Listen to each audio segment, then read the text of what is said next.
Sa lugar na ang kabuhayan ng tao ay ang pagtatanim ng saging, may nakatira doon na isang lalaking may kapansanan. Siya si Buknoy. Ipinanganak itong kuba. Dahil sa kahirapan, hindi na ito nagawang ipagamot ng kanyang mga magulang. Si Buknoy ay panganay na anak ni Aling Sinaida at Mang Arthur. Tatlo silang magkakapatid, ngunit si Buknoy lamang ang kakaiba sa kanila. Mabait, masipag at mapagmahal itong tao, ngunit sobrang mapagkumbaba sa kahit na anong bagay. Hindi ito lumalaban dahil lumaki itong tinuruan ng mabuting asal ng kanyang mga magulang. Kahit may kapansanan ito, hindi ito tumitigil sa pagtulong sa ama. Hindi na ito pumapasok dahil lagi na lamang siyang kinakantyawan ng kanyang mga kaklase. Minabuti niya na lamang na sumama sa tatay niya upang magtrabaho sa sagingan. Sa lugar nila may isang mayamang donya, si Conchita, isang matandang babae na may anak na ampon na si Dulce, isang mabait na anak at masunurin din. May kapatid ang donya na kinamumuhian niya at yun nga si Aling Sinaida na ina ni Buknoy. Anak ito ng tatay ng donya sa isang katulong, kaya labis ang galit ng donya rito. Isang araw, habang nasa sagingan ng mag-ama upang mag-harvest ay dumating ang donya. Pinagalitan ng mga trabahador dahil sa mga hindi niya nagustuhan ng mga pangyayari sa mga bunga ng saging. "O kayong mga hampas lupa, bakit hindi maayos ang gawa ninyo? Ano ang nangyari?" tanong ng donya. "Donya Conchita, patawad po kung halos lahat ay hindi magandang na-harvest. Dahil po sa maraming salot na nanira sa ating lugar, saka kulang po tayo sa mga gamot para sa mga peste," tugon naman ni Mang Arthur. Nagbabaga sa galit ang donya sa tugon nito. Kumuha agad ito ng hawak niyang sungkod at hinataw ang lalaki. Namilipit naman sa sakit si Arthur. Nakita ito ni Buknoy kaya dali-dali niya itong nilapitan at inalalayan ito palayo. Habang nagdadadaldal pang matabobring matanda, marami ang galit kay Conchita dahil sa sobrang malupit ito sa mga tauhan. Tanging ang pamilya lamang ni Buknoy ang nakakatiis dito dahil kung tutuusin, ang lupang tinataniman ng saging ay naipamana na yan sa nanay nito. Dahil sa galit ni Conchita, hindi niya ito ibinigay sa kanyang kapatid sa ama. Nang nakauwi na ang mag-ama, hindi nila pinaalam kay Aling Sinaida ang mga nangyari dahil mag-aaway na naman silang magkapatid kung malalaman ito. Kaya natahimik na lamang ang mag-ama at parang wala lamang nangyari. "Oh, ang aga niyo naman, Arthur. Kumusta ang maghapon niyo sa sagingan?" tanong ni Aling Sinaida. "Ayos lang naman po, Nay. Si tatay po kasi sumama ang pakiramdam," pagsisinungaling pa ni Buknoy. Si Buknoy na lamang ang tumugon sa tanong ng ina upang hindi na magsalita pa ang kanyang ama. Habang nagpapahinga ang mag-ama, nagpaalam si Buknoy na pupunta na muna sa mga kaibigan niya sa kabilang lugar dahil gusto niyang makinood pa ng palabas sa TV. Pinayagan naman ito ng tatay niya dahil alas 5 pa lang naman ng hapon. Kaya medyo maliwanag pa. Habang nasa daan ito'y napansin niya na para bang may anino itong nakita sa puno ng mangga na kanyang nadadaanan. Kaya pagtapat niya rito'y sinilip niya. Wala naman siyang nakita hanggang sa nagpatuloy ito sa paglalakad. Malayo pa lamang ay kita na siya ni Kaloy at Oscar, ang mga mababait niyang kaibigan. Si Kaloy ay may crush ito kay Dulce. Si Oscar naman, food trip lamang ay ayos na. Niyaya na ni Oscar ang mga kaibigan na umupo sa loob ng bahay nila dahil nakahanda ng mga chichirya at tubig, pati ang TV na black and white. Habang nag-uusap ang tatlo, hindi na malaya ni Buknoy na alas 11 na pala ng gabi, kaya nagpaalam na itong umuwi na. Nagpasya naman ang magkaibigan na ihatid nila si Buknoy. Natuwa naman ito dahil may kasama siyang pauwi. Habang nasa daan sila nang biglang may nakita silang malaking aso sa daan. Dahil sa takot ay kanya-kanyang takbo silang tatlo. Bumalik ang mga ito sa bahay ni Oscar. "Paano yan, Bok? Nakakatakot namang bumalik. Dito ka na kaya matulog?" yayapa ni Oscar. "Kailangan uuwi ako, pre, baka mag-alala si nanay at tatay tugon naman ni Buknoy. Nagpahinga lamang ito ng kaunti at umuwi ng mag-isa. Habang lumalakad ito'y palinga-linga ito sa daan nang biglang nagpakita naman ang malaking aso. Hindi nagpakita ng takot si Buknoy dahil sa isip nito'y aso lamang yon. Nang malapit na ito'y nagulat ito nang makita niya na naganyong tao ito at nanlilisik ang mga mata. Dahil sa sobrang takot niya tumakbo ito ng mabilis hanggang sa nakarating ito sa bahay nila. Gulat na gulat din ang mga magulang dahil puro pawis at hingal na hingal ito. "O anak, anong nangyari sa'yo?" tanong ni Mang Arthur.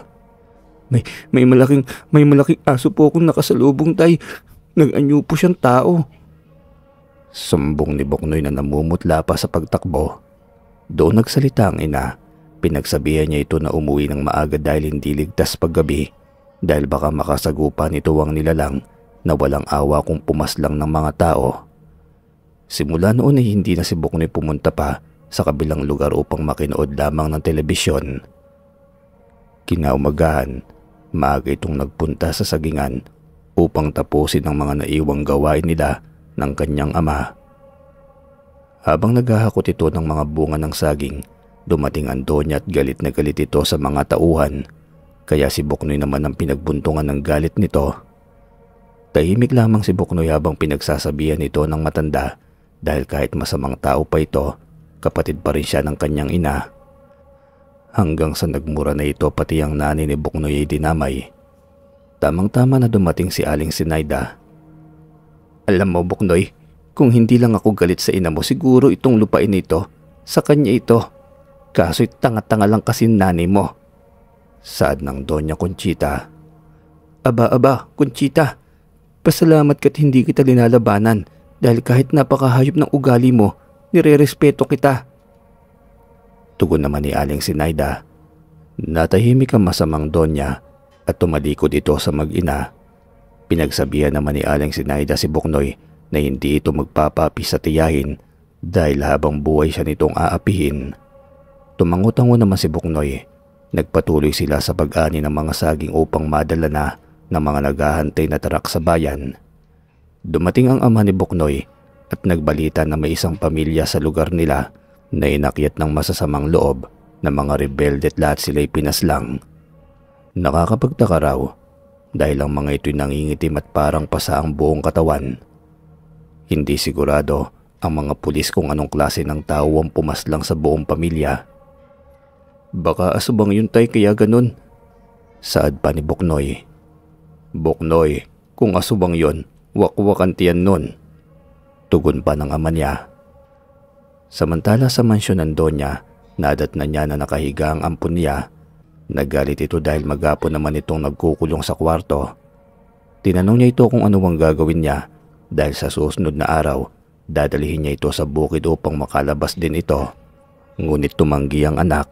Sa inis ng Donya hinayaan niya ito. Pumasok na lamang ito sa banyo at naligo. Habang nakababad ang katawan sa bathtub, napansin niya na may usok na pumapataas at nakatutok sa kanya at nagbabadya itong pumasok sa kanyang ilong. Nagulat ang Donya at dali-dali itong umahon at lumabas ng banyo.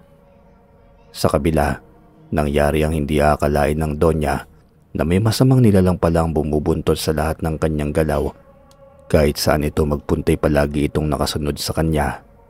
Ang nilalang na ito ay isang halimaw na galing pa sa mundo ng mga engkanto na matagal nang nakakulong. Ngunit nagkaroon ng pagkakataon upang makawala dahil sa isang batang babae na anak ng engkanto na namumuhay sa mundo ng mga tao at napadpad sa mansyon na pinalaki at inako ng Donya. Si Dulce, isang bruhang engkanto na siya ang dahilan ng pagpapalaganap ng kasamaan sa mundo ng mga tao. Nambibiktima ito ng mga tao upang manatili itong bata habang buhay. Nagkukunwari itong walang naaalala sa Donya upang dito siya'y manatili. Inako rin ito ng Donya na anak dahil labis ang kalungkutan nito noong namaalam ang nag-iisa niyang anak. Isang araw, habang patapos na ang ani ng saging, dinala ito ni Mang Arthur sa bayan upang kunin ng mga sinusuplayan ng Donya. Pagka-uwi na ng mag-amay nakasalubong nila ang Donya. "O Arthur, baka kulang na naman ang mga bayad ng mga sinusuplayan natin ha?" saad ng Donya. "Hindi naman po, Doña Conchita. Ito po, buong buo po yan." Malumanay na tugon ni Mang Arthur. Maya-maya kinuha na niya ng 2,000 ang mag-ama at itinapon niya ito sabay sabi na bayad nila sa pag-ani ng mga saging.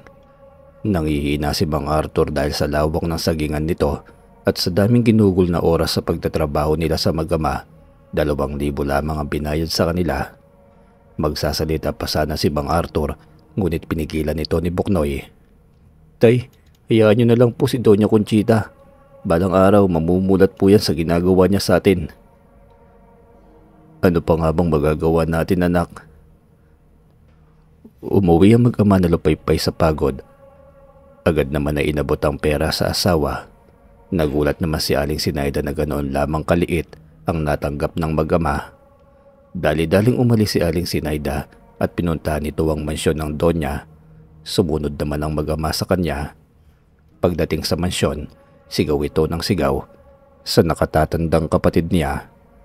Lumabas ang Donya sa ingay ni Aling Sinaida. "Oh, napasugod ang kapatid kong hampas lupa."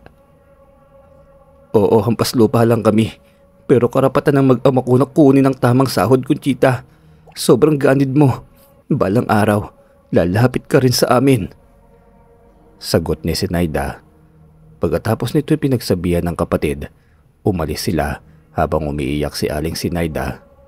Naawa naman si Buknoy sa ina at niyakap niya ito. Pagdating sa bahay nila ay nagdesisyon ng inay na hindi na sila magtatrabaho sa Donya. Magtatanim na lamang sila sa maliit na lupain nila upang hindi na masayang ang pagod ng mag-ama. Ngunit hindi sumang-ayon si Buknoy dahil iniisip nito na kahit na anong mangyari, pamilya pa rin nila si Doña Conchita at umaasa itong magbabago balang araw. "Nay, kapatid niyo naman po siya kaya hayaan niyo na lang po. Balang araw, mamumulat din po siya sa maling ginagawa niya." "Anak, sobra na kasi. Sobrang liit ng tingin niya sa atin." Saad pa ni Aling Sinaida. Gabi na't nagpapahinga na ang pamilya. Biglang napansin ni Buknoy na may kung anong anino ito na napansin sa labas ng bahay. Nakita niya sa bintana dahil nakabukas nga ito nang biglang may maamoy siyang sunog. Pagdating nito sa kusina, umaapoy na ang bahay nila. Sigaw ng sigaw si Buknoy dahil malapit sa kusina ang kwarto ng 2 niyang kapatid na babae. Nagising naman ang kanyang nanay at tatay at biglang nagpanik ang mga ito. Mas lalong lumalaki na ang apoy sa paligid ng kanilang bahay. Tinakbo niya ang kwarto ng mga kapatid niya ngunit wala na itong mga malay. Binuhat ni Mang Arthur at Aling Sinaida ang 2 kapatid niya at sinugod sa ospital. Kahit isang gamit ay wala silang naisalba. Umiiyak si Aling Sinaida dahil akala nito mawawala na ang 2 anak. Mabuti na lamang pagdating ng ospital ay nagkaroon na ito ng mga malay. Samantala sa mansyon ng Donya, natutuwa pa ito sa sinapit ng kapatid. Ngayong wala na silang bahay na mauuwian, nagulat ito dahil ang ingay ng kalabog ng gate nila sa labas ng Donya. Nakita niya na nagwawala si Aling Sinaida. Sa kabilang banda sa kwarto ni Dulce, nakadungaw lamang ito habang tinitignan ng magkapatid na nag-aaway. Nakangiti ito dahil sa masamang ginawa ng ina. "Sige, magkagulo kayo mga tao." Sad nito sa isipan ni Dulce. Dumating naman si Buknoy at inawat ang ina dahil nagbabanta na ang Donya na tatawagan ng pulis sa pagwawala ng kanyang kapatid sa kanyang bahay.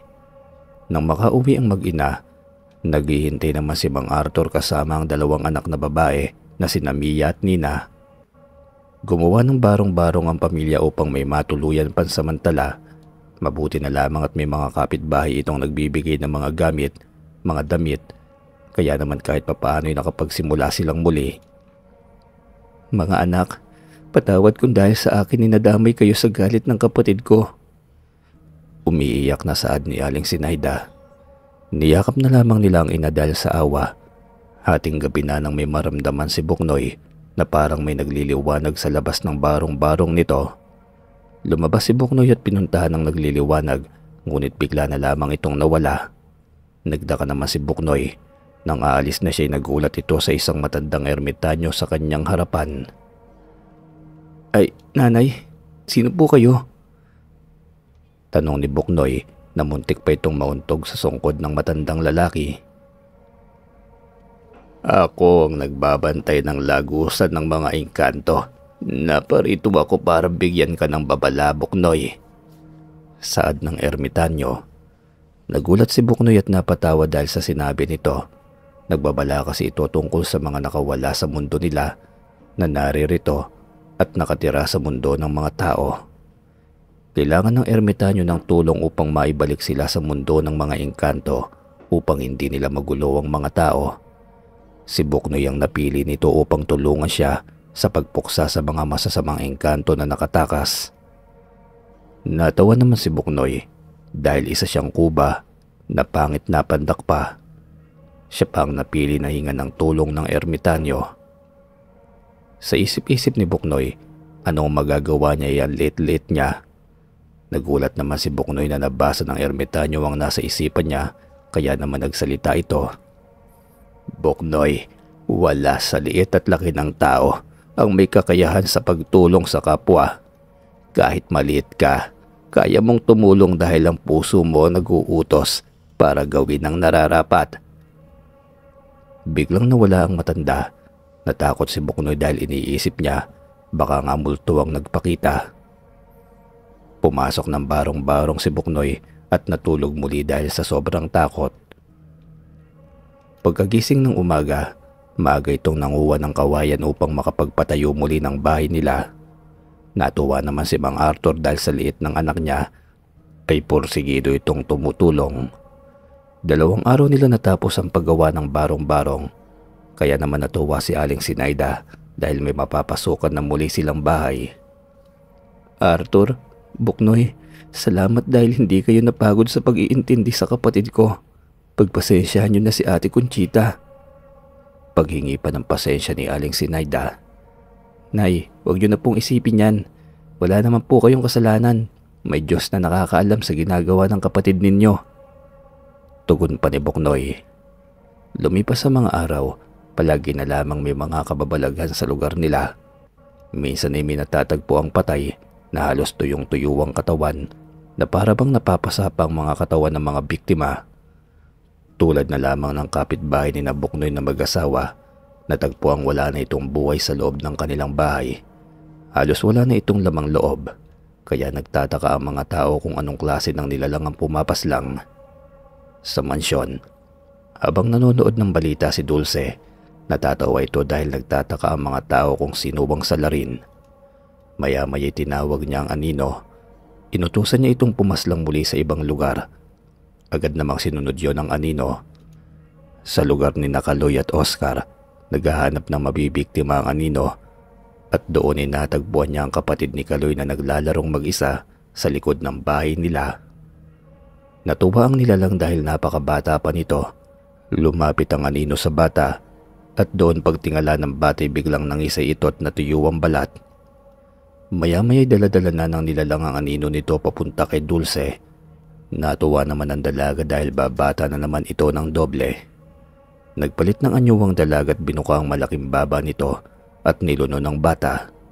Pagkatapos mabusog ni Dulce, lumabas ito at nagkunwari sa ina na pupunta ng bayan kaya pinasamahan ito ng ina sa driver. Mama, hindi naman po ako magtatagal doon. Bibili lang po ako ng kailangan ko. Paalam pa ni Dulce.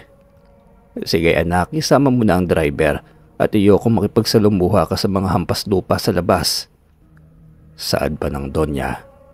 Sa bahay ni Buknoy, nakatulala ito habang iniisip ang sinabi ng ermitanyo kung tatanggapin niya ba ito o hindi. Dahil sa mga nangyari, baka kailangan niyang tanggapin ang sinasabi ng matanda. Pagkasapit ng gabi, hindi pa ito nakapagdesisyon kung ano ang dapat niyang gawin. Maya-maya may tumawag sa ama ni Buknoy. Nadinig ng binata ang balita ng kumpare nito na may namatay na naman sa kabilang lugar at kapatid ng kanyang kaibigan. Naluluha naman si Buknoy dahil ang kapatid ng kaibigan niya ang nabiktima. Nang nagpaalam si Arthur sa asawa na sasama sa mga tao papunta sa kabilang lugar, lumabas agad si Buknoy. Sumama ito at pagdating nila sa lugar ni Kaloy, nakita niya ang pagtangis ng buong pamilya nito. Pakiramdam ni Buknoy ay wala siyang nagawa para tulungan ng kaibigan kaya tumakbo ito at hindi nito namalayan na napadpad ito sa lupain ng Donya. Doon inilabas niya ang galit niya. Napalod ito sa lupa at umiiyak nang biglang nagpakita ang ermitanyo sa kanya. Saka ito nagsalita. "Boknoy, ano pa bang hinihintay mo?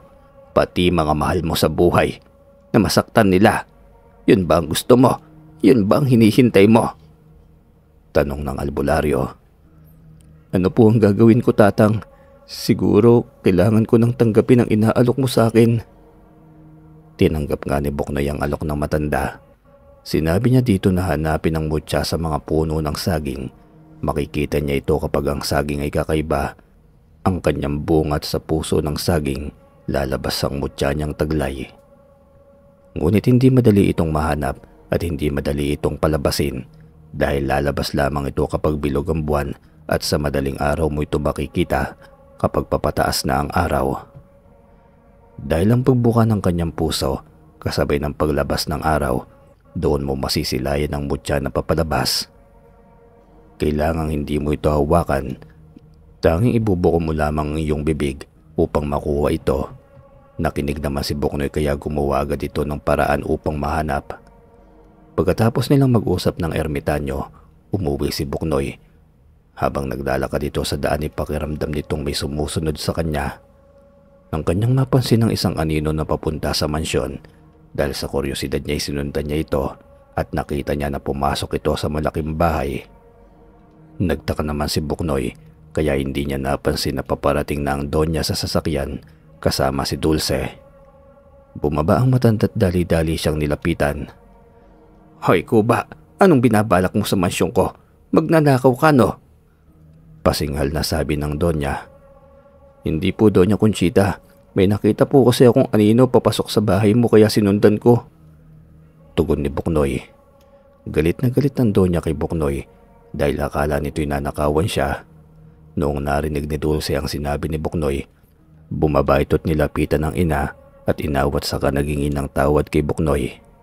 Pinapakita niya kay Boknoy na hindi siya tulad ng mama niya kaya nginitian lamang ito ni Boknoy. Nang papasok na sina Dulce sa mansyon, umuwi naman si Boknoy na naguguluhan dahil nagtataka ito na anino lamang ang nakita at hindi naman tao. Kinaumagahan ay pumuntang muli si Boknoy sa dalawa niyang kaibigan. Kinausap niya ito na samahan siya sa kasagingan upang hanapin ang mutya. Tumawa naman si Kaloy at Oscar dahil akala nila nasisiraan na nga itong si Boknoy. "Ano ba kayo? Sige, kung ayaw nyo, ako na lamang." Pagtatampo pa ni Boknoy. Nako, ang bunso namin. Sige na nga, samahan ka na lang namin. Humanda ka sa amin kapag balak mo lang palang manguha ng gagamba doon ha." Saad pa ng mga ito. Natuwa naman si Boknoy dahil kahit kailan ay hindi siya nito inayawan. Maaga pa lamang ay nagkayayaan na silang tatlo upang hanapin na nila agad ang kakaibang saging. Pagdating nilang tatlo, hindi na sila nag-aksaya pa ng panahon. Hinanap nila ito agad hanggang sa malapit na ang paggabi, hindi pa rin nila nakita ang kakaibang puno. Kaya naman nagpasya na lamang silang tatlo na umuwi na. Habang nasa daan ng tatlo, panay kantyaw si Oscar dahil nga pinagtitripan daw sila ni Boknoy. Ngunit si Boknoy ay tahimik lamang na nag-iisip kung bakit hindi niya nakita ang kakaibang puno ng saging. "Pasensya na kayong dalawa sa abala ko sa inyo. Basta totoo ang sinasabi ko tungkol sa mutya." "Sige Bok, bukas naman natin hanapin yon," sagot ni Kaloy. Nang nakaalis na ang dalawa, nag-iisa na lamang ito pauwi sa daan nila. Halos pagod na ito. Nang biglang nakita nito si Dulce na naglalakad, parang nanlilisik ang mga mata. Nang sundan niya bigla itong nawala. Kaya hindi niya na lamang pinansin dahil baka mali lamang ang nasa isip niya nang nasa bahay na ito. Tinanong niya si Mang Arthur at aling si Inaida kung totoo ba ang mutya. Tinawanan lamang siya ng mga magulang dahil para sa kanila, isang kwento lamang ang mutya. "Naku anak, Boknoy, huwag kang ang panay-panood ng TV sa bahay ng mga kaibigan mo. Yan tuloy kung ano-ano nang nasa isip mo." Saad pa ng ama ni Boknoy. "Pero tay, nagpakita sa akin ng ermitanyo. Yun po ang pinapahanap sa akin eh." Tugon naman ni Boknoy. Napatawa na lamang ang ina nito at inutusan itong magpahinga na baka napagod lamang. Lumipas ang araw, nagtrabaho muli silang mag-ama sa sagingan ni Doña Conchita. Habang naglilinis sila ng mga puno ng saging, may napansin si Buknoy na puno ng saging na kakaiba. May bunga ito at may puso ng saging. Nilapitan niya ang puno at tinanong kung yun na ba ang hinahanap niya. Napatawa na lamang si Buknoy sa sarili. Baka inuto lamang siya ng matanda. Nang sinuri niya ito'y nakita niyang talagang kakaiba ito. Dahil ang normal na tumpok ng mga puno ng saging ay maraming mga saha, ngunit siya ay wala at ang bunga nito'y nag-iisang piraso lamang. Kaya ang ginawa ni Buknoy, nilagyan niya ito ng tanda upang hindi niya ito makalimutan.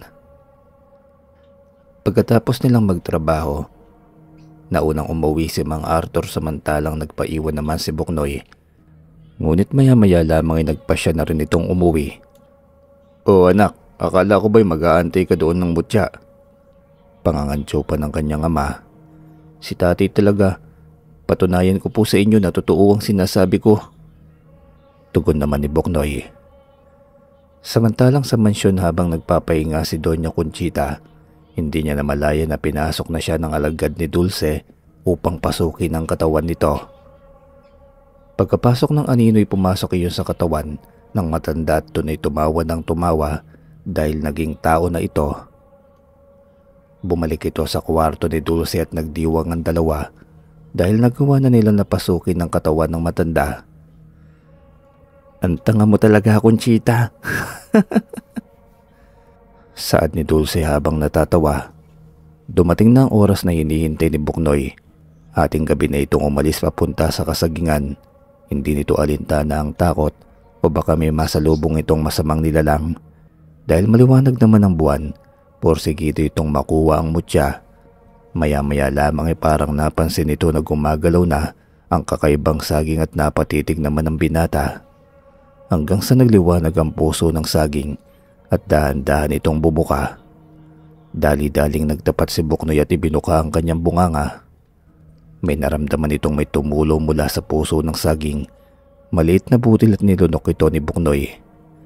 Doon, biglang nag-iba ang pakiramdam niya at nagliwanag ito. Dahan-dahan ang pag-iba ng kanyang katawan. Pagkatapos ng kanyang paglunok, nakiramdam ito. Maya-maya'y may isang nilalang na napakaliwanag at nagsalita kay Buknoy. "Ikaw ang napili upang mabuksa ang kasamaan ng masamang engkanto na nakawala sa mundo nila, kaibigan. Lagi mo itong tatandaan. Gamitin mo ito sa kabutihan." Bilin ng diwata ng saging. Nagpasalamat si Buknoy dahil sa kabila ng kanyang kapansanan, may naitala pala na misyon sa kanyang buhay. Pagkatapos ng nangyari, umuwi na ito dahil antok na ito. Kinaumagahan, tanghali na itong nagising at nagtaka naman ang mga magulang niya dahil hindi na ito kuba at matangkad na ito. Kaya naman nakala ng mga magulang nito ay may naligaw na ibang tao at nakitulog rito sa kanila. Pagkagising nito'y nakasimangot at nakatingin sa pamilya niya, kaya nagtanong ito sa kanyang mga magulang. "Nay, tay, bakit ganyan kayo makatingin sa akin?" Tanong ni Buknoy. "Nay, tay, mama, sino ka? Nasaan ang anak namin?" Pag-aalalang tanong pa ni Aling Zenaida. Napakunot ang noo ng binata sa tanong ng ina. Kahit si Buknoy ay nagtataka, maya-maya binigay ng kanyang kapatid ang salamin. Pagkaharap nito sa kanya, nabitiwan niya kaagad ang salamin dahil nagulat ito. Kinapaka pa niya ang kanyang muka at ang likod niya ay naramdaman niyang hindi na siya kuba. Napatalo nito at pinulot muli ang salamin. Tuwang-tuwa ito dahil pumogi na ito at naging normal. Sumigaw na hindi na siya kuba. Maya-maya'y napatingin ito nang mapansin niya ang pamilya niyang nagtataka sa kanya. Kaya hinarap niya ito at sinabing natagpuan na nito ang mutya, kaya siya nagkaganon. Parang hindi maniniwala ang kanyang mga magulang, ngunit walang kakaiba sa galaw at ugali ng gwapong lalaki na nasa harapan nila. Sa mukha at katawan lamang ito nagkaiba. Hindi naman nagtagal ay nagpaliwanag si Buknoy. Naniwala naman ang mga magulang dahil pinakita niya ang balat sa kanyang puwetan At doon napagtanto ni na Arthur at si Naida na anak talaga nila ang nasa harapan nila. "Nay, Tay, ngayon po nataglay ko na ang mutya ng saging. May pagtatanggol ko na po ang lugar natin sa mga masasamang engkanto na siyang dahilan ng mga paslangan dito." "Pero anak, baka mapahamak ka niyan dahil hindi mo alam kung ano ang kahaharapin mo," paalala ni Aling Sinaida. Nangako naman si Buknoy sa mga magulang niya na mag-iingat ito sa paghahanap ng nilalang na yon. Kaya nagpasalamat naman sila sa binata. Maya-maya'y umalis na ang mag-ama, pumunta sa kasagingan upang magtanim ng mga bagong saging. Sumama naman itong si Buknoy. Habang nagtatanim sila'y dumating naman ang Donya at kasama nito si Dulce. Nagbigay galang ang lahat ng mapansin ng Donya na si Buknoy, hindi nakasama ni Arthur. "Hoy Arthur, sino ba yung kasama mong yan?" tanong ng Donya. "Ay, pamangkin ko po, dumating siya kahapon kaya sinama ko siya rito dahil wala si Buknoy. Pinabakasyon ko muna sa probinsya namin," tugon ni Mang Arthur. Nagbigay galang naman si Buknoy, ngunit hindi man lamang ito pinansin ni Donya. Si Dulce na lamang ang tumugon dito. Maya-maya, nagbubulong-bulungan ang dalawang nilalang kung tama ba ang kanyang asta na katulad ng masamang Donya. Sumang-ayon naman si Dulce, ngunit naramdaman ng halimaw na kakaiba ang puwersa na nararamdaman ito sa binata. Kaya pinapaingat niya ang anino baka mahalata sila na hindi si Donya Conchita ang laman ng katawan na yon. Samantala, naramdaman ni Buknoy na kakaiba ang enerhiya ng dalawa, parang may itinatago ang mga ito. Napansin niya kasi na umiba ang aura ng matanda, hindi katulad noon na pagkakita pa lamang sa mga tauhan, nagdadadada na ito kaagad. Kaya nagduda ito sa dalawa. Minamatyagan ng binata ang galaw ng dalawa. Buong araw na napagod sa pagtatrabaho sina Buknoy at naalala nito ang dalawang kaibigan, kaya nagpaalam na muna ito sa magulang na pupunta sa kanila. Dali-dali itong umalis at pagdating sa bahay ni na Oscar, hinanap nito si Kaloy. Nagtataka naman ang dalawa bakit sila kilala. Sinabi naman ni Buknoy kung ano ang nangyari, ang kaso nga lamang ay hindi naniniwala ang dalawa. Maya-maya'y may nadinig itong bulong sa tainga. Yun pala ang mutya. Tinuturuan nito kung paano siya bumalik sa dati. Nang nalaman niya, dinala niya ang dalawa sa walang makakakita sa kanila. "Mga pare, ako ito si Buknoy. Nakita ko na ang mutya at nandito na sa akin," pabulong na sabi ni Buknoy. Hindi naman agad naniwala ang dalawa. Pinakita ni Buknoy kung paano siya magpalit ng anyo. Umikot ito at naging si Buknoy na muli siya. Tumalbog sa gulat si Oscar dahil hindi ito makapaniwala, ngunit si Kaloy natuwa sa nangyari sa kaibigan niya dahil mawawakasan na ang mga kababalagan sa lugar nila at may paghihiganti na ni Buknoy ang kanyang kapatid.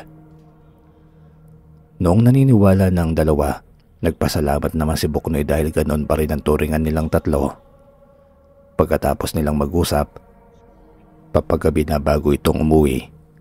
Habang naglalakad ito'y may narinig itong naghihingi ng tulong, kaya hinanap niya naman ito. Isang dalaga na parang may humahabol, ngunit wala namang tao. Sinumbong ng dalaga na anino ang naghahabol sa kanya. Malaki ang bunganga. Dumating naman si Buknoy at nawala itong bigla. Pagkatapos magpaliwanag ang dalaga ay nawalan ito ng malay. Anino? Anino ang pumapas lang? Hindi kaya sila yung makikitang biglang sumusulpot lamang? Saad ni Buknoy sa kanyang isipan. Matapos niyang maihatid ang dalaga ay umuwi naman ito. Doon ay nadatnan niya ang isang anino na parang sinisilip ang kwarto ng mga kapatid niya. Tinawag niya ito at doon ay dahan-dahang tumingin sa kanya. Doon napansin ni Buknoy ang mapupulang mga mata nito kaya naglaban silang dalawa hanggang sa sinakal niya si Buknoy. Ngunit hindi rin nakapalagan nila lang nangawakan nito ni Buknoy. Sinakal din ito ng binata hanggang sa kung anong kapangyarihan ang nasa kamay ni Buknoy. Doon ay pinasok niya sa bunganga ng halimaw sa kasumabog ito. Hindi na talaga ligtas ang pamilya ko sa mga masasamang nilalang na yan, sambit ni Buknoy. Buknoy, anong ingay ba dyan? Tanong ni Mang Arthur. Hindi napansin ni Buknoy na nagising sa ingay ang ama nito. Noong tinanong siya, sinabi niya ang totoong nangyari. Nagulat naman ang ama dahil hindi niya alam kung anong klaseng nilalang ang kalaban nila. Basta ang alam lamang ni Buknoy ay mga nilalang na nakulong sa mundo ng mga engkanto ang kalaban nito dahil hawak nito ang batang babae na nagpalaya sa kanila. Yun na nga hanapin ni Buknoy upang matapos na ang paslangan sa kanilang lugar. Kinaumagahan sa mansyon, nagising ang Donya at hindi niya maalala kung ilang oras o araw itong natutulog. Ang naaalala lamang niya kasi natulog lamang siya. Pagkagising niya, hinanap niya ang anak niyang si Dulce. Nakita niya itong nasa hardin. Naramdaman naman ni Dulce na hindi na ito ang anino at ramdam nito na wala na ang utusan niya. Kaya nagplano ito na gamitin niya ang Donya para pagsilbihan siya ng mga kakailanganin niya. Nang papalapit na ang Donya, hinalikan agad siya ng anak niya at nagtanong kung pwede ba siyang mamasyal. Pumayag naman ang Donya kaya tinawag ang driver upang samahan ng dalaga. Mama, ako na lang po. Huwag na po kayo mag-alala. Hindi ako makikipag-usap sa mga tauhan mo. Saad ni Dulce sa ina. O siya. Sige, basta huwag kang lalapit sa mga yon at baka saktan ka pa nila. Paalala ni Doña Conchita sa anak. Nang umalis na si Dulce, naglakad-lakad ito patungo sa taniman ng saging nila. Nagmamasid ito at nakikinig sa mga balita na naganap sa lugar. Maya-maya'y lumapit si Buknoy sa anyong kuba niya. Tinanong niya ito. Magandang umaga, Senyorita Dulce. Bakit mag-isa lang po kayo? Buknoy, huwag mo nga akong tawaging senyorita kapag wala si Mama. Alam naman natin na magpinsan tayo. Saad pa ni Dulce. Napangiti naman si Buknoy dahil kakaiba talaga ang ugali ni Dulce sa ina at pamilya ang turing ng dalaga sa kanila. Niyaya naman ni Dulce si Buknoy na mamasyal, ngunit takot ito baka malaman ng Donya. Saktan na naman sila. Ngunit nagpumilit itong si Dulce at walang nagawa ang binata. Sinamahan niya itong mag-ikot-ikot sa buong lupain ng ina hanggang sa umabot sila sa pangpang na may malinis na ilog. Doon ay napansin ni Buknoy na hindi tao si Dulce dahil ang replika nito sa tubig ay isang pangit na bruha na mahaba ang tainga. Nakumpirma nito na isang engkantong masama si Dulce kaya nag-alala ito sa kapatid ng ina niya. Nang mapansin ni Dulce ang replika sa tubig, niyaya niya kaagad si Buknoy na umuwi. Nakalimutan niya na hindi pala pwede na makita nito ang tubig dahil doon makikita ang pinakapangit niyang itsura. Hindi niya alam na booking na ito ni Buknoy. Tara na, Buknoy. Kailangan ko nang makauwi, baka magalit na si Mama. Alibay pa ni Dulce. Sige Dulce, hahatid na kita. Pag-aaya pa ni Buknoy. Hindi naman pumayag si Dulce dahil baka makita nito ng Donya at mag-iingay na naman ito. Kaya umuwi itong mag-isa at dumiretso sa kwarto niya. Nagwawala dahil naalala niya ang pangit niyang muka.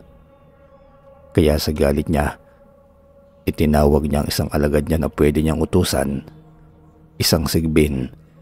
Inutusan niya itong kumitil ng buhay ng tao at dalhin sa kanya ang anino upang babalik ito sa bata niyang muka. Maya-maya'y umalis ang sigbin. Isang oras lamang ang nakalipas ay may daladala na itong anino. Kaya natuwa naman si Dulce. Nilamon niya ito at maya-maya'y naging maganda ulit ang kanyang muka. Samantala sa bahay ni Buknoy, nag-iisip na ito ng paraan kung paano nito magagapi ang engkantong bruha na hindi madamay ang tiyahin na Donya. Nakita niya kasi kung gaano nito kamahal si Dulce. Habang nagmumuni-muni ito, narinig nito na may humihingi ng tulong at sinundan nito ang boses at napadpad siya sa isang bangin. Doon niya nakita ang isang lalaki na pilit siyang aabutin ng isang nilalang. Mga nilalang na pinakawalan ni Dulce upang maggasik ng lagim. Kahit araw o gabi nang bibiktima ang mga yon, tinulungan ng binata ang lalaki upang makaligtas ito. Nang masigurado ni Buknoy na ligtas na ito, ay hinarap niya ang nilalang. Tinutok ni Buknoy ang kamay nito at hinigop ng kanyang kapangyarihan ng nilalang na gustong paslangin ng lalaki. Lalaban sana itong ngunit nagapi na ito ng kapangyarihan ni Buknoy. Nagpasalamat naman ang lalaki sa binata. Walang anuman po yun, kuya. Umuwi na po kayo at napakadelikado ngayon ang lugar natin. Madaming nilalang ang gusto nila tayong saktan. Paalala pa ni Buknoy. Pagkatapos ng nangyari, umuwi na ito sa bahay nila. Naabutan niya ang dalawang mga kaibigan sa bahay nila. Hinahanap nila ito't ibabalita na may nakakita na ang Sigbin ng pumapaslang. Kaya nagtaka si Buknoy dahil hindi lamang isang nilalang ang nag-aasik ng lagim sa kanilang lugar. Sa nangyayari, nagpa siya itong manmanan si Dulce. Alam niya kasi na si Dulce ang punot dulo ng kasamaang nangyayari. "Mga pre, pwede niyo ba akong samahan? Gusto ko lang kasing manmanan si Dulce." Saad nito sa mga kaibigan niya. "Pwede naman, Bok. Gaw lang kami dyan." Tugon pa ni Kaloy. Samantala, sa mansyon habang nasa kwarto si Dulce, kinatok ito ng Donya upang yayain itong lumabas sana. Pagbukas ng pinto'y biglang hinimatay ang matanda. Doon na nakagawa ng mga plano ang dalaga. Nahipnotismo niya ito at napasunod sa gusto niya. Pagkatapos niya itong gawing alalay, lumabas silang mag-ina at tinawag ang mga katulong. Tulad sa Donya'y naging alipin na sila ni Dulce. Araw-araw ang mga katulong nila ang inuutosan nitong manguha ng mga mabibiktima niya at pagkatapos niyang kunin ang mga anino nito, pinapaslang niya at pinapatapon sa kung saan-saan. "Conchita, puntahan mo ang mga tauhan mo at saktan mo ang pamangkin mo. Kunin mo ang kapangyarihan na nasa kanya," utos ni Dulce. Sumunod naman ang matanda at lumakad dito na wala sa sarili. Nalaman ni Dulce na ang nakakuha ng mutya ay si Buknoy dahil sa alaga niyang Sigbin.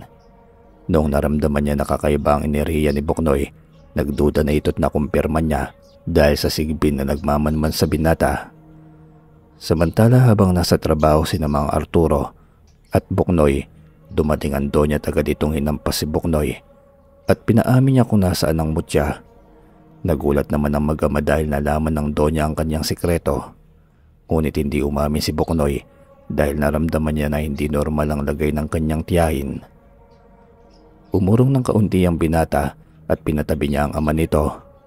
Nang malaman niya na wala pang ibang trabador, itinutok ni Buknoy ang kamay nito sa matandang Donya at doon ay nanginginig ito at biglang may lumabas na usok sa kanyang bibig.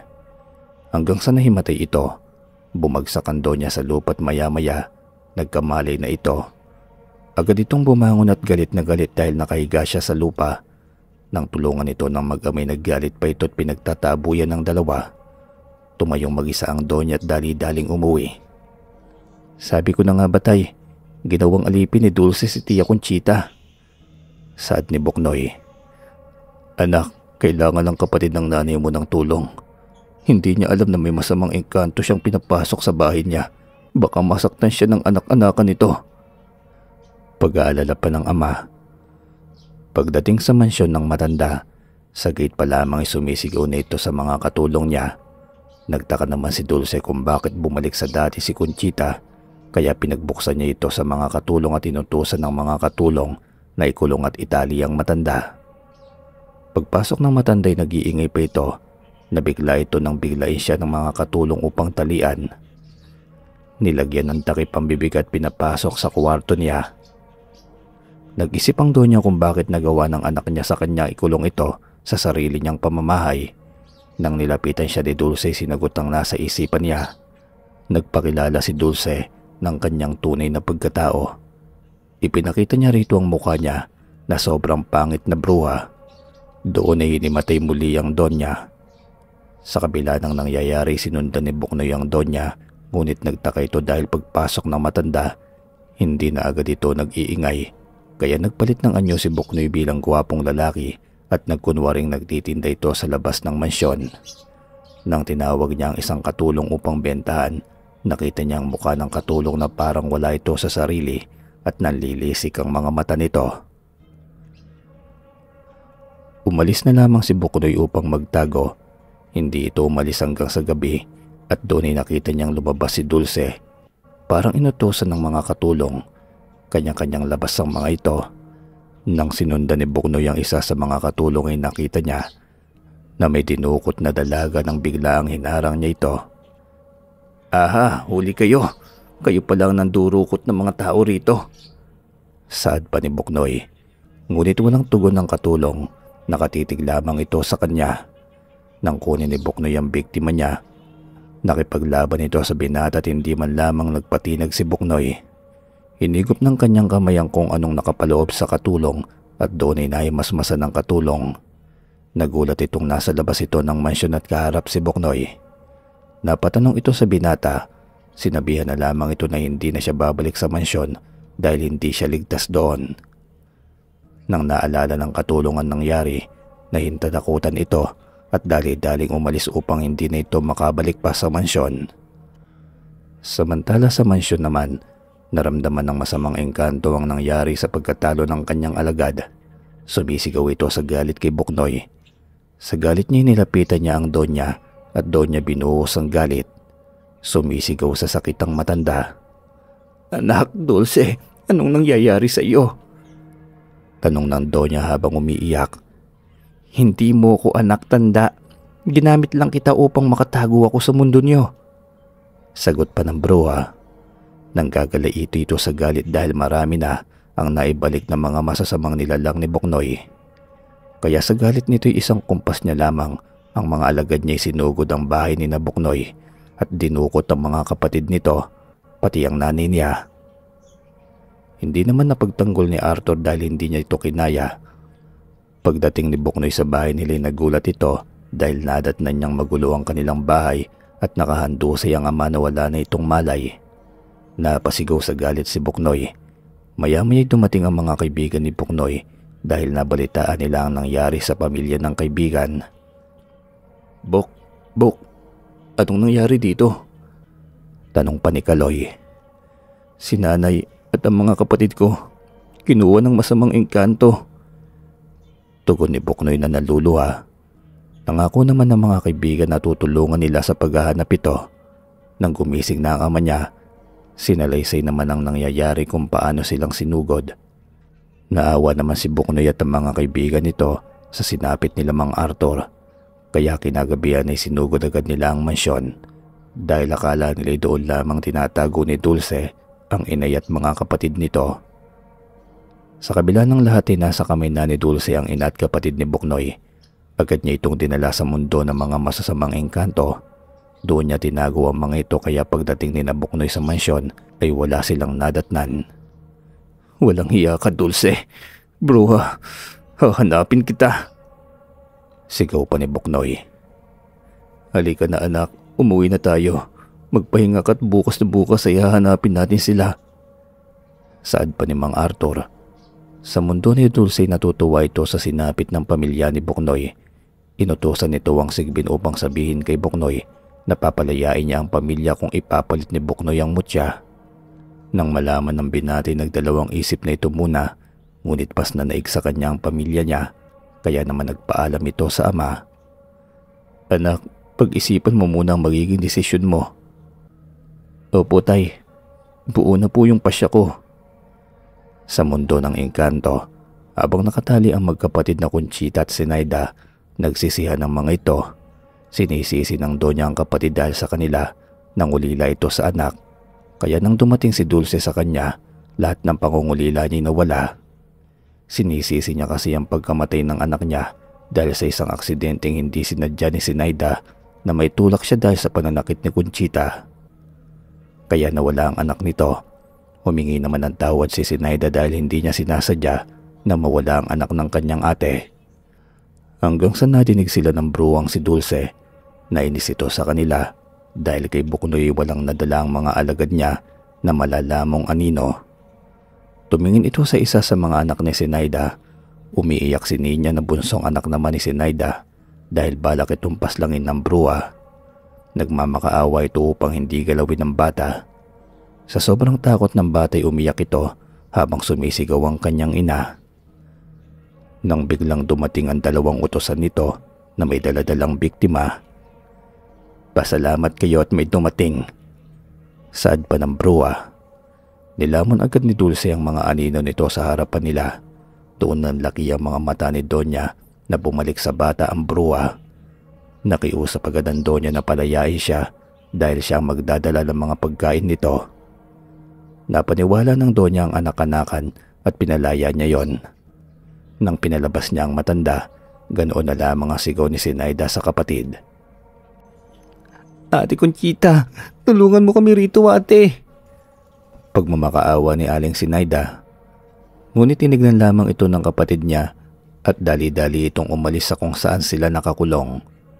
Nang dumating sa mansyon ng Donya, nagpasalamat ito dahil ligtas na siya.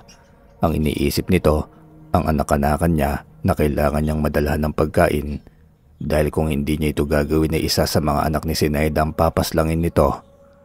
Agad umalis ang matanda upang maghanap ng madadala sa tinataguan ni Dulce. Samantala habang naghihintay si Buknoy sa dalawang kaibigan niya upang hanapin ang lungga ni Dulce, naisipan niya na tawagin ang ermitanyo, kaya naman nagpakita ito sa kanya at kinausap siya. Tandang ermitanyo, saan ko ba hahanapin ang nanay at mga kapatid ko? Tanong ni Buknoy habang naluluha. Buknoy, sundin mo kung ano ang sinasabi ng isipan mo. Mahahanap mo sila. Tugon ng ermitanyo bago ito tuluyang nawala. Napabuntong hininga si Buknoy dahil naguguluhan ito sa kanyang isipan. Maya-maya ay dumating na ang dalawang kaibigan niya. Nagtaka si Buknoy dahil maraming bitbit si Oscar. Natawa na lamang si Kaloy dahil puro chichirya ang dala nito. Nagpaalam na sila sa ama nito bago sila umalis. Habang naglalakad ang tatlo, madadaanan nila ang mansyon at doon na aninag nila na para bang may tao doon. Napasilip naman si Buknoy ngunit biglang nawala ito kaya patuloy ang paglalakad nilang tatlo. Napadpad ang mga paa nito sa isang kakahuyan. Pumasok sila doon at nagtaka silang tatlo na pabalik-balik lamang ang mga ito sa kanilang dinaraanan. Hindi nila napansin na pinaglalaroan na sila ng mga elemento. Bok, di ba dito tayo kanina dumaan? Bakit narito na naman tayo? Tanong pa ni Oscar. Kaya nga kanina pa tayo pabalik-balik dito mga pare. Tugon naman ni Buknoy. Nagpalit ng anyo si Buknoy bilang isang gwapong lalaki na wala itong kuba sa likod. Naangasa naman sina Oscar at Kaloy sa naging pormada ni Buknoy. Nagpatuloy silang tatlo at ginamit ni Buknoy ang kanyang kamay upang ituro ang daan tungo sa kinaroroonan ng bruwa. Habang nasa masikip na daanan sila, napansin ni Buknoy na may kakaiba rito.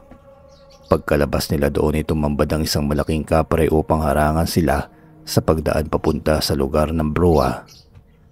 Nakipaglaban naman ng tatlong ngunit malakas ang kapre. Hindi nakayanan ng dalawang binatang Oscar at Kaloy ang puwersa nito. Ngunit si Buknoy ay humarap doon. Napalood nito ang kapre. Papas lang inasana ni Buknoy ngunit nagmakaawa ang kapre. Hindi tinuloy ni Buknoy ang balak niya rito. Hinatid sila ng kapre kung saan sila dadaan sa pangalawang daanan. Kaibigang Buknoy, mag-ingat kayo sa daraanan na yan. Maraming nakaabang nahaharang sa inyo. Paalala pa ng kapre sa kanila. Maraming salamat kaibigang kapre. Pasasalamat naman ni Buknoy. Samantala si Donya, nagtago ito nang napansin niya sina Buknoy at mga kaibigan nito. Kaya pagkaalis ay tinawag niya agad ang anak nitong si Dulce at binigay ang dalawang dalaga upang malamon naman ito ng anak-anakan niya. Natuwa ang dalaga dahil nabusog na naman at kumanda siya. Kinamusta ng matanda ang kapatid at mga pamangkin. Kinausap nito si Dulce na huwag niyang sasaktan at mangangako ito na palagi niya itong bibigyan ng mga magagandang babae upang manatili ang kagandahan ng kanyang anak-anakan. Pumayag naman ang bruwa.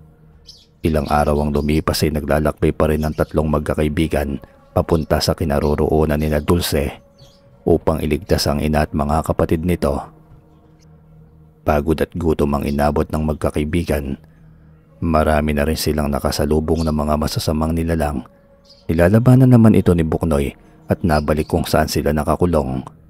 Sa lungga ni Dulce nanghihina na ang mga kapatid ni Buknoy at ang ina nito dahil walang tubig na naibibigay ang bruwa. Awang-awa si Aling Sinaida sa mga anak. Maya-maya'y dumating si Conchita na may daladalang tubig at pagkain. Dali-dali niya itong pinakain sa kapatid at ang mga pamangkin habang nagpapahinga pa ang bruwa. Sige na, bilisan nyo na. Malaman na ng sikmura nyo man lang para bumalik ang mga lakas nyo. Saad ni Conchita. Ate, maraming salamat. Akala ko galit ka pa rin sa akin. Pasasalamat ni Aling Sinaida na umiiyak sa harapan ng kanyang kapatid. Nang masigurado na ni Conchita na busog na ang kapatid at mga pamangkin, ay agad na itong lumabas sa kulungan at kunwari galit ito sa mga bihag ng anak-anakan nito.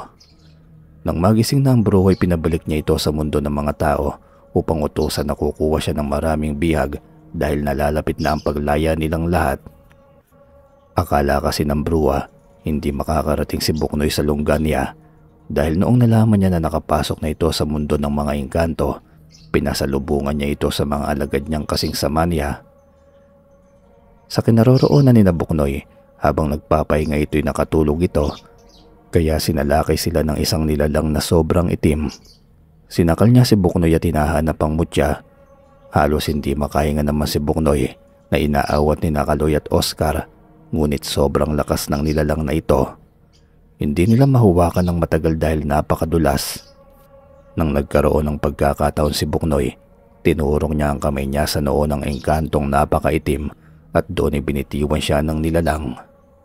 Nang makahinga na ng maluwag ang binata, susugurin sanang muli ng itim na engkanto ngunit pagtutok muli ng kanyang kamay, agad itong hinigop pabalik ng kulungan nito. "Yan ang nararapat sa iyo," saad pa ni Buknoy. Sa mundo naman ng mga tao, habang nagtatanim si Mang Arthur ng saging, naisip nito ang pamilya kung ano na ang nangyari sa kanila. Tumigil ito at umiiyak dahil hindi niya alam kung paano niya tutulungan ang kanyang mag-ina. Pag-ahon niya biglang nagpakita ang isang nilalang na malaki ang mga mata at lumalabas ang mga ngipin. Mahaba ang tainga, kulay puti ang buong katawan. Doon ay dinala siya ng sapilitan. Dahil malakas ang nilalang ay hindi nakaligtas si Mang Arthur at natangay.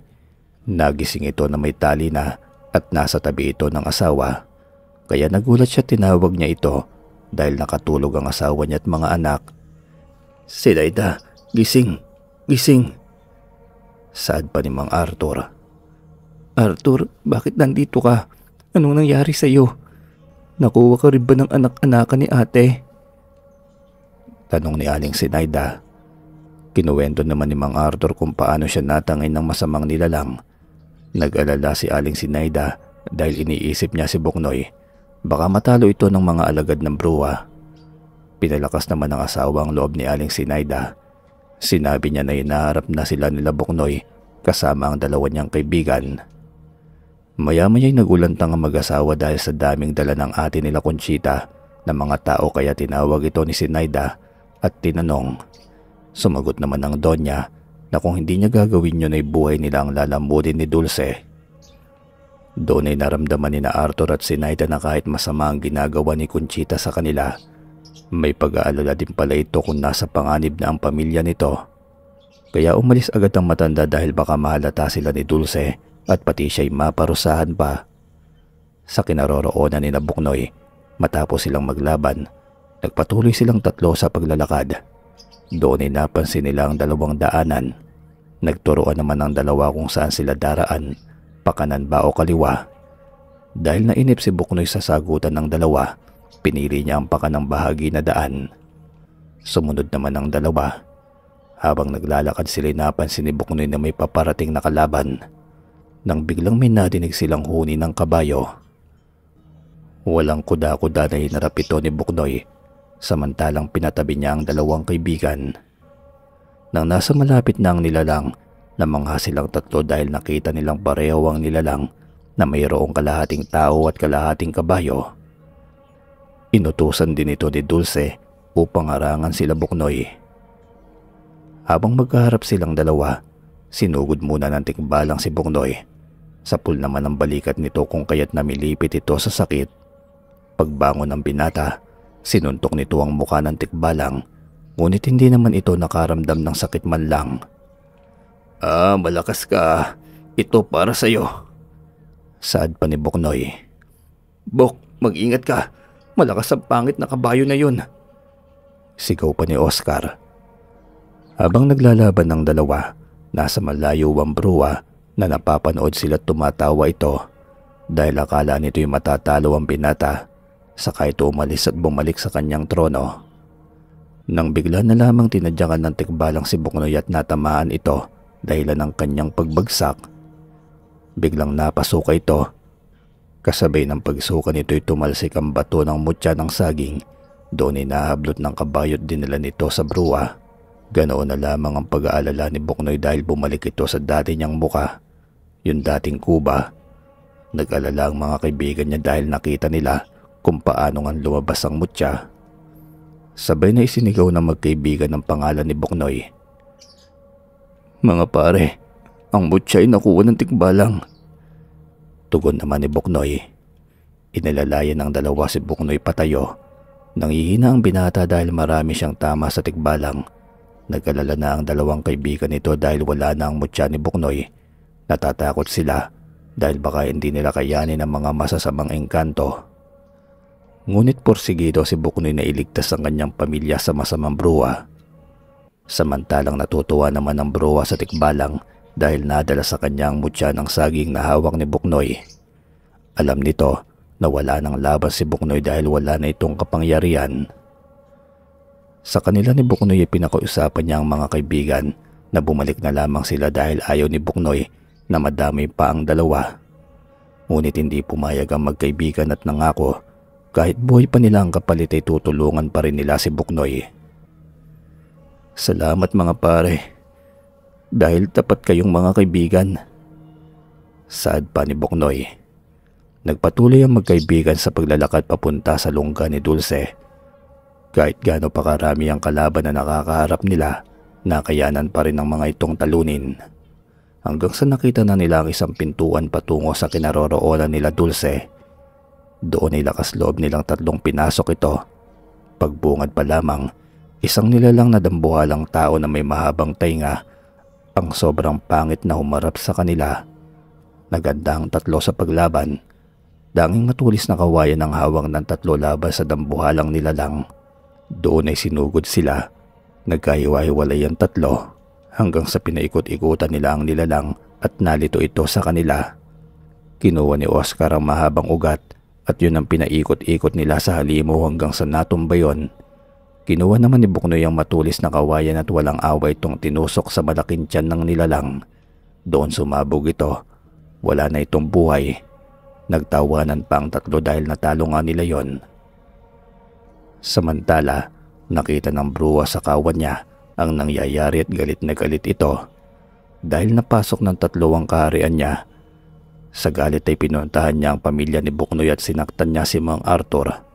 Walang awang nilalatigo ito hanggang sa napagod ang bruwa.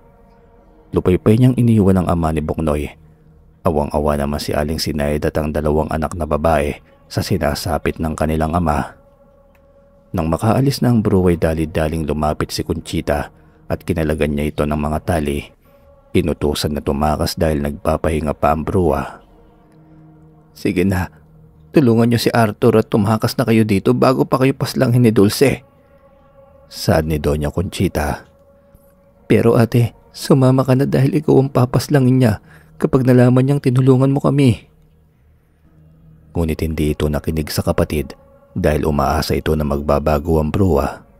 Hindi niya kayang iwan ang anak-anakan nito dahil minahal niya ito na tunay niyang anak. Doon ay tinuro ni Conchita ang daan bago ito pumunta sa bruwa at nagbantay. Habang akay-akay ni Aling Sinaida, patago-tago sila sa mga nagkakalat na mga halimaw na dinaraanan nila. Samantala, malapit na sina Buknoy sa kinaroroonan nila Dulce at doon ay nagising ang mga bantay. Sinugod nila ito ngunit nakipaglaban ng tatlo. Hanggang sa hindi nila inaasahang may mga natira pa at biglang pinalo sila dahilan ng kanilang pagkawala ng malay. Nagising ang tatlo na may mga tali na. Buknoy, gising, Kaloy," saad ni Oscar. "Ang sakit ng ulo ko mga pare," tugon naman ni Buknoy. Maya-maya'y nagkamali ang mga ito na nasa harapan na nila ang bruwa. Tumatawa ito dahil nahuli niya ang may hawak ng mutya. Maya-maya, pinapasok niyang muli ang mga magulang ni Buknoy na nahuli muli ng mga bantay doon. Ngayon ay naghahanda na ang bruwa sa kanyang gagawin upang mapalaya niya ang lahat ng mga masasamang nilalang sa mundo ng engkanto upang mag-asik ng lagim sa mundo ng mga tao. "Ngayon, sisimulan ko na ang ritual. Sa akin, Sasanib ang kapangyarihan ng mutya ng saging. Saad ng bruha habang tumatawa. Hindi ka mananalo, pangit na bruha, dahil sa kasamaan mo. Sigaw naman ni Buknoy habang nakalambitin ito. Habang nasa ganoong sitwasyon ng pamilya ni Buknoy, hindi sila nawalan ng pag-asa na matalo nila ang bruha.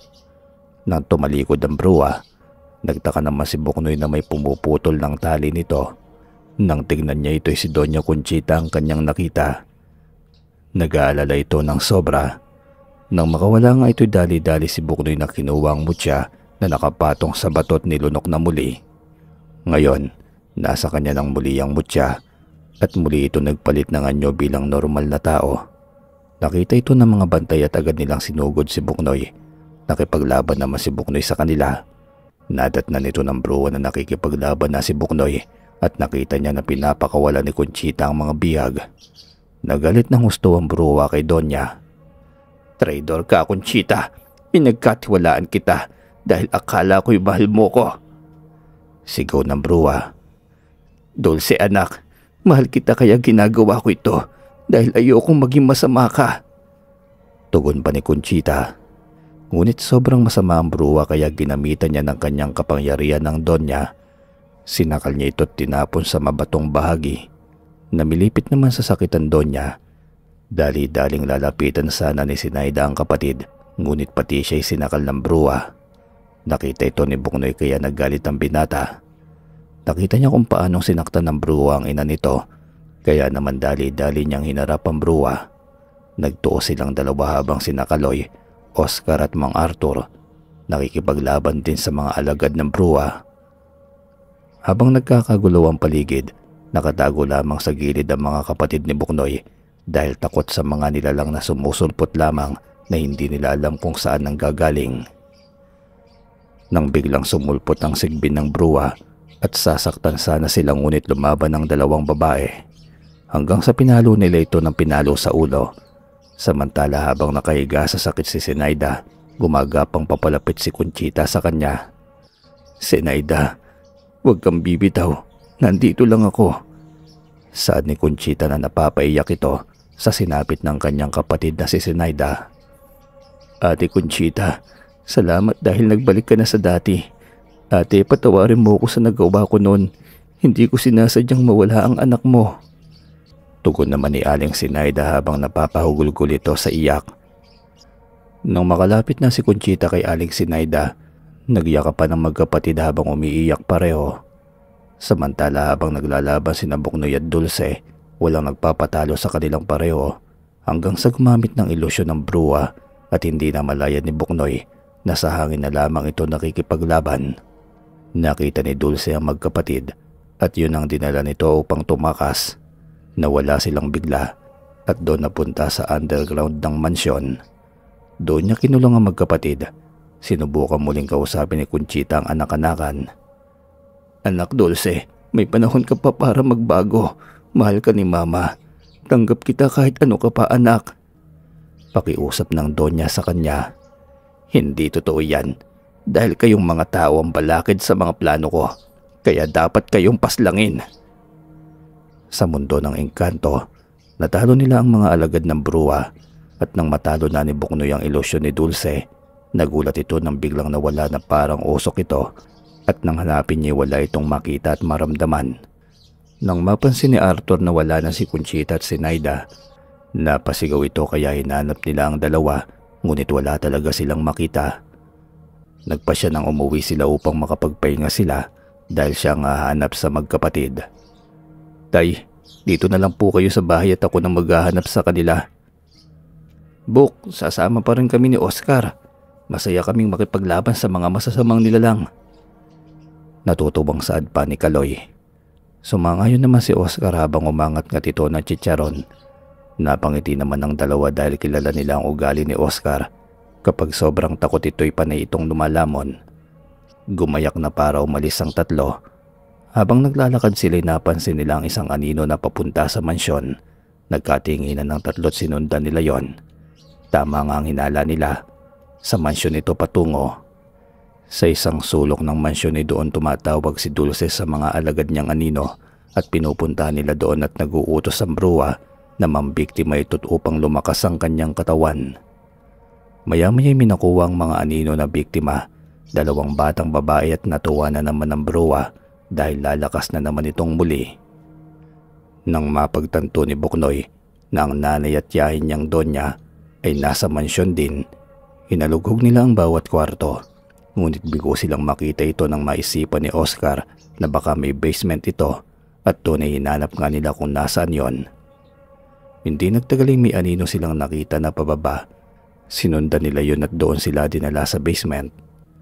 Doon narinig ni Buknoy ang mga sigaw at iyak ng mga biktima na naman ni Dulce, kaya dali-dali nitong hinanap ang kinaroroonan ng bruwa. Doon naabutan nila na nilalamon ng nilalang ang isang batang babae. Hindi na nailigtas ito ni Buknoy. Muling lumakas ang bruwa at pagkalingon nito, nagulat ito nang makita ang 3 magkakaibigan. Inutusan ni Dulce ang mga anino na hulihin sila. Nabigo naman ang mga anino dahil hinigop sila ng kamay ni Buknoy at binalik kung saan sila nakakulong. Ngayon, nagharap ang 2 at nagtagisan ng kanilang kapangyarihan. Nang bumuga ng usok si Dulce at nailagan ito ni Buknoy, gumanti si Buknoy ng kanyang kapangyarihan mula sa mutya ng saging, ngunit sinalo ito ng bruwa. Habang magkaharap silang 2, malapit na mag-api si Buknoy dahil sa sobrang lakas ng bruwa. "O ano, Buknoy? Matatalo na kita." Saad ng bruwa, tumalakak ito ng tawa. "Yan ang akala mo, buruhang pangit," tugon naman ni Buknoy. Tinodo ni Buknoy ang natitirang lakas at doon ay lumaki ang mga mata ng bruwa dahil malapit na itong matalo ni Buknoy. Nang biglang umikot ang bruwa at tinusok niya si Buknoy, napuruhan ito sa tiyan dahilan para manghina si Buknoy. Napasigaw naman ang mga kaibigan nito, maging ang ina ni Buknoy. Hindi napansin ng bruwa na nakalapit na si Conchita sa likuran niya na may hawak na matulis na kawayan na galing sa 2 binata. Nang biglang sinaksak ang likuran ni Dulce, tagos sa puso ng bruwa. Doon na napahagulgol ng iyak si Doña Conchita dahil siya mismong nakapas lang sa pinalaki at minahal niyang bata. Masakit man ito sa loob ni Conchita, ngunit mas matimbang ang damdamin niya sa tunay niyang pamilya. Doon na nga natapos ang buhay ng bruwang engkanto. Kahit nanghihina si Buknoy, tinutok nito ang kamay kay Dulce at ibinalik niya ito sa kulungan ng mga masasamang elemento. Biglang nagsara ang kapangyarihan ni Buknoy. Bumalik ito sa dating may kuba. Habang naghihingalo si Buknoy at umiiyak ang mga kaibigan nito, maging ang ina niya at si Doña Conchita, nang biglang nagpakita ang diwata sa kanila. "Buknoy, salamat dahil napatunayan mo ang kakayahan mo sa paggapi ng mga masasamang nilalang. Salamat sa tulong na maibalik sila sa kanilang mga kulungan. Bilang gantimpala ko sa iyo." Saad ng diwata. Biglang umangat ang katawan ni Buknoy sa ere. Pagkababa nito, bumalik na sa normal na tao si Buknoy. Wala na itong sugat sa katawan. Nagpasalamat ang binata sa diwata. Doon naman ay nagyakapan sina Aling Sinaid at Doña Conchita, maging si Buknoy, kasama ang kanilang mga kaibigan dahil natalo na nga nila ang kasamaan. Palaging tatandaan, ang pamilya, kahit anong away at alitan ay sa bandang huli, kayo-kayo pa rin ang magkakakampi dahil sa mata ng Diyos at ng tao, kayo ay magkadugo. Hanggang dito na lamang po ang kwento. Maraming salamat po mga kasityo.